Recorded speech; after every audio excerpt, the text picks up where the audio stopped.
welcome to Apologia, episode number 2. I'm really looking forward to this Apologia's episode.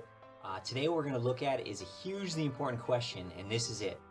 The Bible has changed so much that we can't be confident what the original message was anymore, right? Incredibly important question. Think about it. You know, the Bibles that we hold in our hands, I've got mine right here. This was printed off, it's copyright 2011, printed in China, 2011. All right, so these 66 messages that are in here now in one volume was printed off in 2011.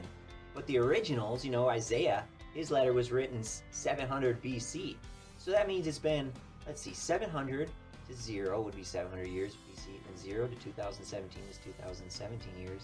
2017 plus 700, 2,700 years since Isaiah actually wrote his text down from when my version of it was printed off in China. How do we know this thing hasn't changed over the centuries? And if it has changed, if people have tried to change different copies of it, how do we know what the original message was? Can we really be confident that we know what the original message of the Bible was, all 66 messages? That's a hugely important question, and that's the question we're going to tackle in this episode of Apologia. Hold on tight. We're going to move fast, and we're not going to stop till we've unpacked everything you need to know to answer this question. Also, you're going to have homework in this episode, maybe more than any other episode. I'm not going to do all the work for you. I'm not going to give you all the answers. I want you to do the work. So here's how it's going to go. If you put in the effort in the first part of this episode, you're going to get the payout in the back half. So I encourage you, put in the effort, do the homework, engage your brain, and then you'll get the reward as the lesson moves towards its close. All right, that's all I got. Ready, set. This is Apologia, episode 2.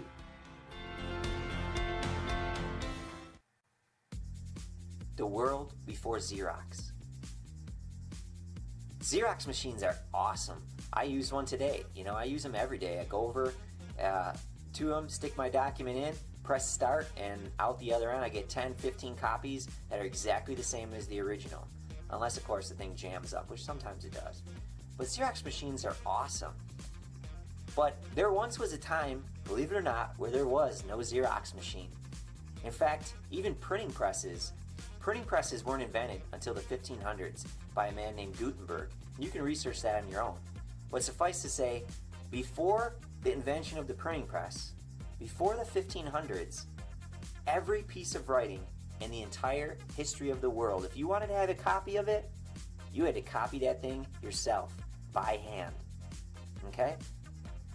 I've got a picture here of some scribes. These guys are some Egyptian scribes. There's another slide of some scribes and some more Egyptian scribes. Scribes were important in that day and age because they were basically professional copiers.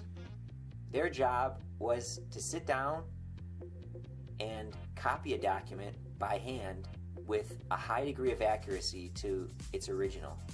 Okay? They were like the Xerox machine before Xerox machine. Alright, manuscripts. Manuscript is a big fancy word that just means a copy. Okay? You're going to encounter the word manuscript if you're reading books that talk about the transmission history of any piece of writing. They're going to use the word manuscript. Manuscript this, manuscript that. What's a manuscript? Manuscript is just a fancy word that means a copy, a handwritten copy of some document. Alright, so that's what scribes did. They wrote down, they made copies of other documents, important documents, so that the thing wouldn't pass away or so they could send it on to somebody else without sending the original. And that's what their job was. They made copies. So their copies were called manuscripts. And it's just a big fancy word that means written by hand. If you really want to feel like you're getting smart here, we'll break down the meaning of the word manuscript here. So manu just means hand, script means writing. So a manuscript is just a document that's written by hand. So in other words, no typewriter, no printing press, no Xerox. A handwritten copy of something is called a manuscript. Now, most copies of things were written down on biodegradable material. Things like papyrus, which is somewhat like our modern day paper, or even vellum or parchment, which was animal skins that were made in such a way that you could write on them. But no matter what you're writing your copies down on, chances are it was made of some material that was biodegradable. So take a wild guess what happened to those copies as the days turned into months, and the months turned into years, and the years turned into decades, and then centuries. What happens to copies of things that are written down on material like skin or paper? Yep, they rot away. And that's what has happened to every single original document written from about, from antiquity, before, 1000 AD, before 500 AD. We don't have the original documents of any piece of writing from before 500 AD. They just don't exist because they couldn't have lived that long. Paper, as you know, rots over time, and even animal skins, which people that had a lot of money would could put things down in animal skins. Even that rots and biodegrades over time. So everything's rotted away. So the question arises: if the original documents all rot away, how can we tell what the original document was if all we have left are copies? Welcome to the science of textual criticism. Textual criticism is a linguistic science of comparing all available copies of some document and analyzing them to try to figure out what the original message was.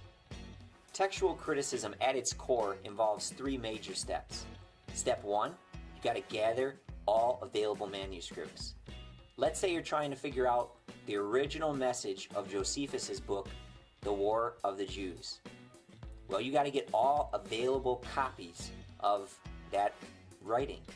So you might have 150 different manuscripts scattered throughout the centuries and throughout the planet.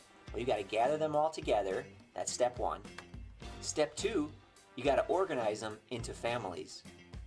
Maybe 30 of your manuscripts all came from Egypt or from a specific spot, and maybe they have a certain typo that's in every single one of those copies. Well, then you can know they're from the same family, probably. That's step two. The third step is you compare those copies and reconstruct, using the principles of textual criticism, you reconstruct what was the most likely original text. Those are the three basic steps of textual criticism. Now, if you've ever read the writings of Aristotle, Plato, Homer, Josephus, Julius Caesar, basically anyone from ancient history, you've benefited from the science of textual criticism. What you've read was not the original. You've actually read the best available reconstruction of the original. Okay? In high school, we studied and read some of the works of Aristotle. Of course, we were reading English translations because he would have written in Greek. But our translations were based on not the originals that Aristotle wrote. We don't have the original text that he actually wrote. All we have are copies scattered through the centuries. So what the translations we used were based on the best available reconstruction of the original. And that's how it works, not just with Aristotle or Josephus or Homer, but every document from antiquity, period. Anything that you've read in school that was from before the period of the printing press, you've read what is the best available reconstruction of that text. Okay, you've never read an original from before the printing press era. You've always only read reconstructions. I can pretty much guarantee that. Okay. And those reconstructions were made using textual criticism. It's the same for every religious or holy book from every religion of the world, and it's the same for all non-religious writings of antiquity. Anything written before 1500 B, which is basically everything in ancient history, is based on a reconstruction of that original text using textual criticism. All right, so textual criticism is super important. It's how you figure out what the most likely message of the original author was. It's super important. So we're going to see how good you are at it. Ready, set, go. Here's our textual criticism demo challenge. We're going to have a story called the Rebecca story with 5 text families. All right, here's our illustration. So, as you can see, we've got our original text way up here, and I have it strategically covered so you don't know what the original said. Let's just pretend this original rotted. I mean, it was made out of paper after all, and after a couple hundred years, maybe by the year 200 AD, this thing was gone. And the only things that you have available are some copies. This red copy here dates from about 600 years after the original. So that's a decent gap. This yellow copy looks like it dates from around 550 years from the original. This purple copy, they're way down here, that looks like that dates from about 1,000 years after the original. So that's a little bit older of a copy. The green family over here dates from about 650 years, and the blue family over here is the closest to the original in terms of date. It looks like it dates to around 375 or so from the original. All right, so your job is to reconstruct the original message based on all these manuscripts. Now, I've done a lot of the work for you. I've separated them into their families. Okay, I've put all the green ones together, the purple ones, the yellow ones. You might think, well, why do you have different colors? Well, the colors mean that all these little red ones have exactly the same as this big red one. Okay, these yellow ones all have exactly the same as this yellow one. The purple ones with this one, and the green ones with this one, and so on and so forth. And then I've really helped you out. I've highlighted in red the only things that are distinct about each copy. So if it's something that's in black, it agrees with every other manuscript from every other family. So you can probably start off by putting those parts, the black parts, in your original. So, okay, at this point we're going to stop, and I'm going to give you a chance to write out on your sheet of paper, do some textual criticism, and see if you can see if you can reconstruct with what the original message was. Ready, set, go. And why don't you just pause this so I don't have to sit here and wait for you. All right, thanks.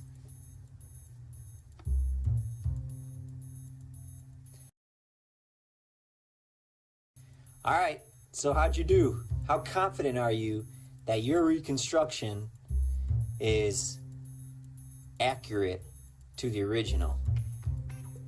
All right, I'm going to kind of walk through how I would have done my reconstruction. You compare it to what you came up with. So first of all, I look at this red text family, and their difference from all the other text families is the red family, all of these spell Rebecca with 2 C's, I see. Okay, so since all the other families agree that the correct spelling was with 1 C, since they all say 1 C, and this is the only family that has 2 C's, and this family is the oldest of the families. See how it dates from only 400 years away from the original? So because of those 2 factors, I'm going to assume that these 4 families are correct, that the Rebecca was spelled with only 1 C. So I would have Rebecca, and I would have went. Yep, Rebecca went. Now the next decision has to do with this word running. All the families have running except this yellow family, for which there's only 4 manuscripts. All right, so let's see. Do you think the original had the word running? Well, either it had the word running and somebody here in this yellow family missed it, and then all those guys miscopied it without running, or it originally didn't have running and somehow all these other families added that word in for some reason. So either one would work, but you have to have reasons and logic behind your decision. I'm going to again go with the 4 families that agree against this one yellow family, especially because it's not the oldest. You know, if this was the oldest version and it didn't have running, then I might really have a harder decision. But since it's not even the oldest version, and we have older families that have running, and there's more families that have running, I'm going to assume that some scribe, just for a moment, he looked away at the word running and his eyes went back to the word into, and he just left it out. You know, I've done this myself, hand copying things. Sometimes your eyes just miss a word because you constantly have to look from the original to the thing you're writing, and your eyes are going back and forth, and you miss stuff. So I'm gonna go with running to be a part of the original. Okay, and then they have Rebecca went running into her room. Okay, so this purple family has the word her room. All the other families have the room. She went running into the room, running into the room, running into the room. But this family has her room. Okay, well, this is the oldest of the not the oldest, but the one with the family with the biggest gap from the originals, because this is the earliest purple one is from right here, 1,000, and that's already from 1,000 years after the original. So yeah, 4 families agree against it, and it's the oldest family, or the family with the biggest gap from the original. Yeah, I'm going to say this one was wrong, and more than likely the word the was part of the original. So nice job if you agreed with me on that one. If you didn't, as long as you got a real good reason for it. but I don't see it. Okay, how about this Green family? She was very, okay, because everybody agrees that her brother couldn't believe how fast she was running. Everybody agrees that that part was a part of the original. All the families agree, so we should have that. Okay, she was running. She was very fast. Okay, this one has one very, and all the other ones have two varies. Very, very, very, very, very, very, and very, very. So either this guy, when he was writing, he dropped out one of the varies, and then everybody that made a copy from his repeated that same mistake. Or these guys all added a vary. But again, it just seems way more likely than that this guy just missed it. In fact, if his eyes wrote the first vary and they looked back and saw the second vary, he might have thought, oh, I just wrote that. And so it's very understandable that you would omit a repeated word when there's two words in a row. So I would think that would be plausible, and plus we have four families agreeing against this fifth family. And although there is a lot of manuscripts in this family, I'm still going to go with one vary instead of two. Now you might be thinking, boy, that doesn't really make too much of a difference anyways. She was going fast, that's the point. And you'd be right. But okay. Moving on, the final thing that we got is it was incredible. And this the Blue family, which is the oldest family, so that gives it some weight. It spells it A-B-L-E. These other ones have I-B-L-E, I-B-L-E, I-B-L-E, and I-B-L-E. So it's four families against one, but this one is the most early family. So what did you do? Did you put A-B-A-L-E as your guess about the original? I'm going to say I would understand that if you did that based on the fact that this is the one that's closest to the original in terms of time. It's only about 400 years away from the original. But I'm going to guess that the original still had I-B-L-E, and here's why. I'm a native speaker of this language, and the correct way to write incredible is with an I. So I'm going to assume that it was spelled correctly originally, and that some guy just, it is kind of a hard word to spell. In fact, I think I've misspelled incredible when I've written it with an A, because you'd think, incredible, it ends with A-B-L-E. It's a common ending in some English adjectives, like believable, but I'm going to say that here, I think this is a commonly misspelled word, and it is commonly misspelled with an A, so it just seems plausible to me that this is just simply a typo, a spelling typo. And this copy did it early. It was an early copy, 400 years, but, he misspelled it. That's going to be what I'm going to go with. So my reconstruction attempt will look like, okay, here's my reconstruction attempt. Maybe I shouldn't show you. Have you finished yours? Or you been slacking? All right, I want you to do yours. Matter of fact, I'm not even going to show you mine. You're going to have to go back and try to pause if you want to see what mine is. I'm just going to show you what the original was, and you can see if you got it right or not. Ready, set, go. And boom. All right, how'd you do? How'd you do?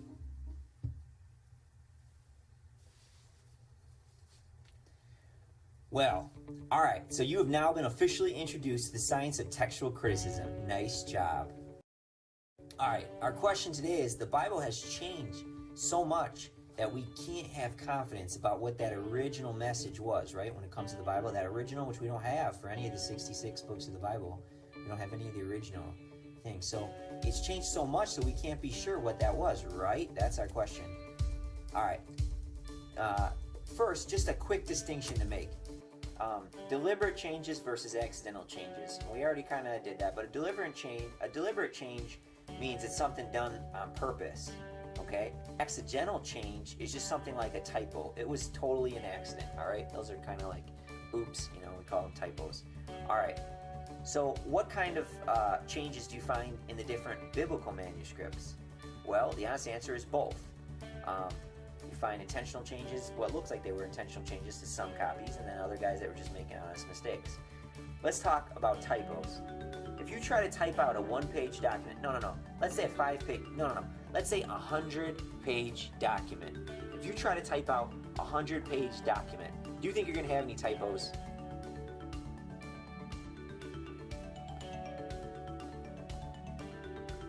Any typos? 100 pages, you type it all out on your computer or whatever. Are you going to have any typos? heck yeah, you're going to have typos. Probably a lot of typos. Now, how about if you write it out by hand? Okay, chapter 1, chapter 2, chapter 3, chapter 4. Okay, are you going to have typos? Absolutely. How many are you going to have? That's my next question. Let's say it's a 100-page document. How many typos are you going to have? Would you guess? I mean, it depends how confident you are in your typing skills. I'm pretty accurate when I type. I don't know, 100-page document, I'd say I probably make 2 typos a page, so maybe 200 typos total. Okay, which may seem like a lot, but that's only 2 typos per page, you know. Then I'll hit spell check and it'll catch half of them, you know, and then I have to have somebody read it and they'll catch the other half, you know. But yeah, how about you? You can have more than 200 or less than 200, or how many? Okay, typos in biblical or in textual criticism circles, typos and that kind of stuff, are, whether it's intentional or unintentional, they're all called variants. So it's called a variant reading, when your reading varies from what most of the other ones have. Okay, so now, if you try to do a 100-page document, how many typos did you say you'd have? All right, what about if your friend did it? 100-page document. Do you think he'd have any typos? How many do you think he'll have? Yeah, if he's about the same as you, you know, in terms of his ability to type or write things out, he'll probably have about the same amount as you. How about if you get 10 of your friends together? Are they going to have typos too? Now, here's a key point. Are their typos going to be exactly at the same point as each other? For instance, let's say you're writing chapter 1 and you misspell the word involuntary on page 2. You leave out an I. What about your best friend Jake?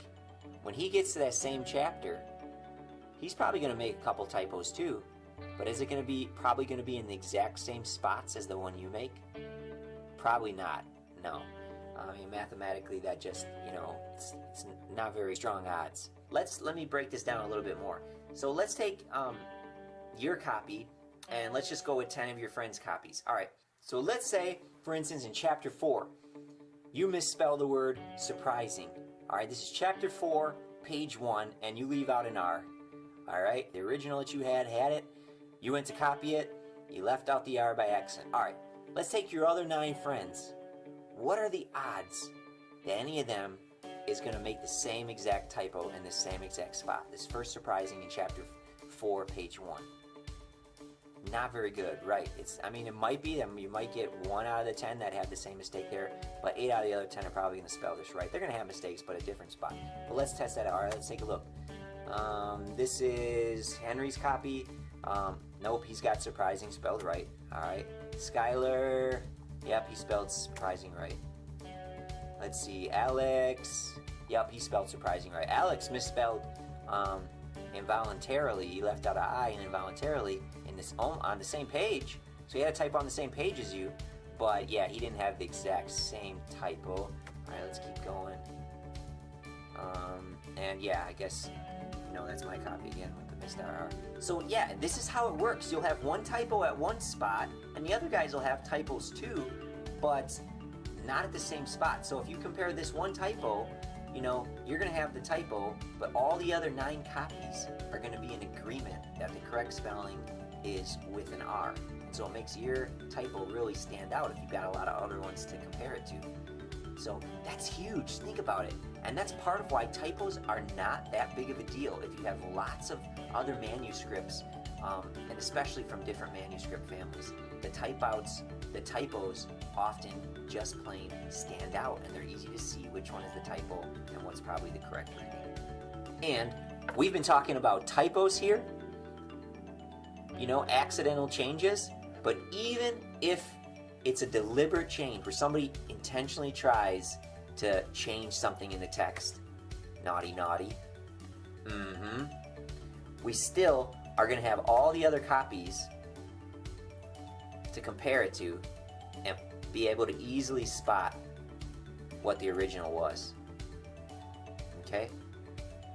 So we can still use textual criticism to reconstruct the original text. Nice try, Charlie. Now for the biggest question that we're going to ask today, and that is this. how confident can we be in any reconstruction of any text? Are there certain factors that give us more confidence that our reconstruction is accurate to the original? See, we don't have the originals anymore for anything in antiquity, so everything is based on these kind of reconstructions that we've practiced. So what we want to be asking is, how confident, how sure can we be that our reconstruction efforts are accurate to the original?